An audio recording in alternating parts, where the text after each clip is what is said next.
Aalis na ba tayo? Oo, Dakila.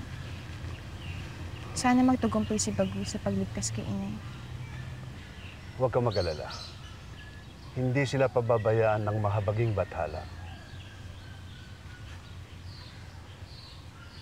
Alwina,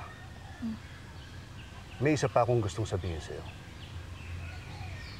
Ano po yung Dakila? Ang kaibigan mo si Gabriel. Si Gabriel? Anong tungkol kay Gabriel? Talagang inuunahan mo akong kausapin si Alwina, Dakila. Sandali. Anong nangyayari dito? Alwina, sa paglalakbay natin papunta sa puno ng mulawin, hindi natin dapat isama si Gabriel. Ano? Bakit? Hindi ko nga siya maintindihan, Alwina. Ayokong guluhin yung isip mo nang nag-usap kami kagabi. Ano ba talagang kasalanan ko sa inyo? Dakila, ano nangyayari dito? Kaibigan ko si Gabriel. Marami siyang isinakripisyo para lang masundan ako. Ano to't ayaw siyang ipasama sa akin? Anong meron si Gabriel at ayaw sa kanya ni Dakila? Dakila, sagutin mo ako.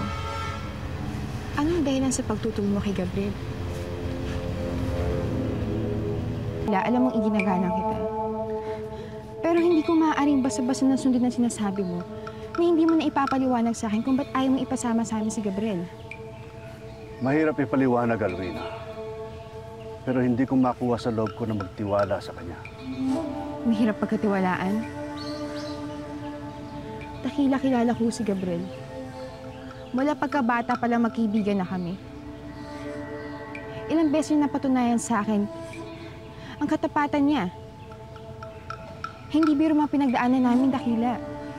At kung meron man isang tao itong pinagkakatiwalaan ko ng buhay ko, hindi walang iba kundi si Gabriel.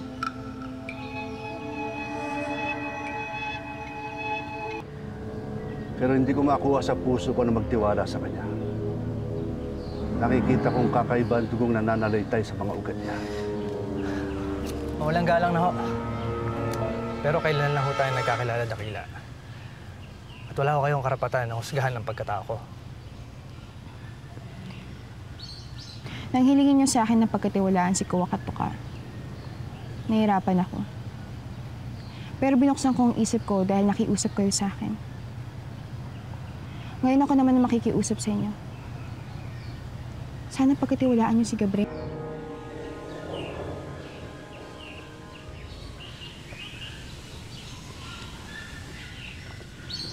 Dakila, noong mga panahon na nag-aaway pa sila Dakdak at Kuskus, sinasabi niya na huwag natin bigyan ng puwang ang mga alitan sa lakbayan ito. Hindi sanang hiling ko sa inyong dalawa ni Gabriel.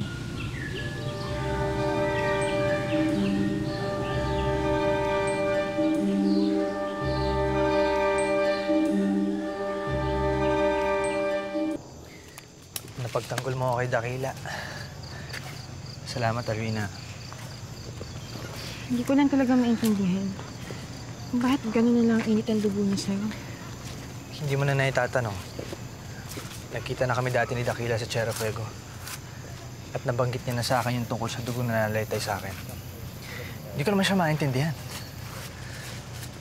Isa ako Montenegro. Ama ko si Lucio. Oo nga't hindi siya isang mabuting ama. Pero hindi naman siguro yung basihan para husgahan niya yung pagkatao ko.